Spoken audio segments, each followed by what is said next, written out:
Progressive Politics Wrap-Up. You haven't heard from us since the DNC, so a lot has happened since then. Last night, we just witnessed the first and only VP presidential debate. So the election, we're about 30 days away, a little bit more. You have this weekend only left to register to vote. The deadline in New York is October 6th, which is Tuesday, and you can go to progressivepulse.com to register to vote if you're not registered. And if you're not registered, get registered. We're running out of time.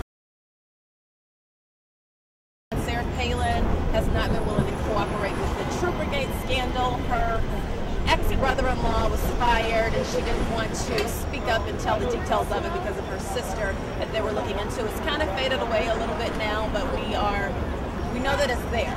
It's a piece that we're looking into. The Republicans are not counting on it. They hope that it's going to fade away, but we're on top of it. The economy is a huge, huge concern for all the voters. We're here. The investment banks are all going under. Major banks are merging. This is a really, really crucial time in our economy, and people are upset. They want to know about their stock options, their 401ks, just generally finance. They want to know what's going on with it. And this week they just voted, the Senate just voted to approve a $700 billion bailout that the government is paying to help these banks get out of financial ruin.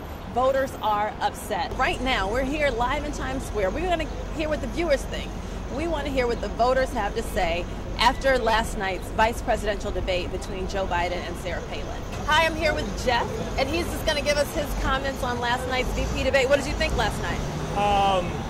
All in all, there was so much hype, and she was expected to do much worse than she did. I mean, I don't think she really has any content, but it was apparent that she didn't have content. She stayed away from major mistakes.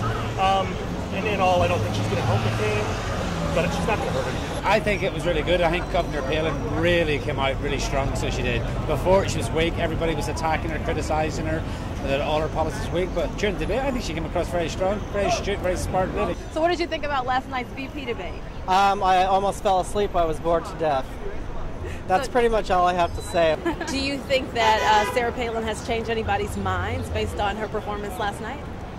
Unfortunately, I do think she may have changed some minds, not necessarily in the direction I would want it to go. I think a lot of people probably fell in love with the personality aspects and relating to somebody being just like them.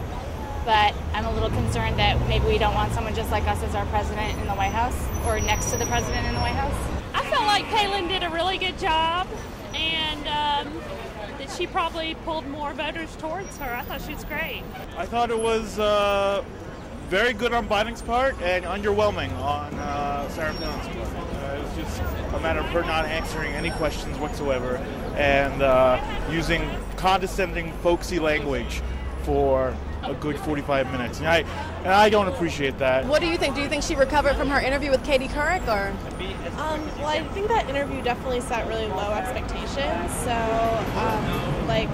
I guess maybe it was a strategy. What do you think? I mean, it could have been, you know. Yeah, definitely. So, because going into this debate, no one was expecting her to blow them away, you know, and she didn't do that. It was pretty much what I expected. I'm a Democrat, so I was just hoping that Joe Biden, held his own, and I know he was in a tough position going against her, and I thought he did a great job, and so it just confirmed my vote for Obama and Biden.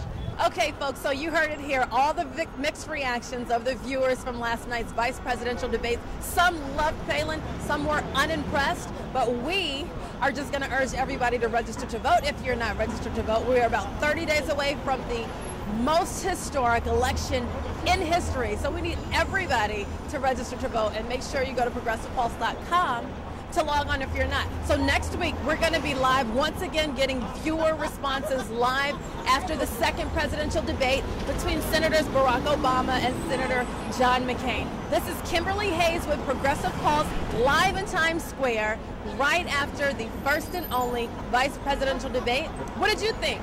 Leave us your comments. Kimberly Hayes for Progressive Pulse.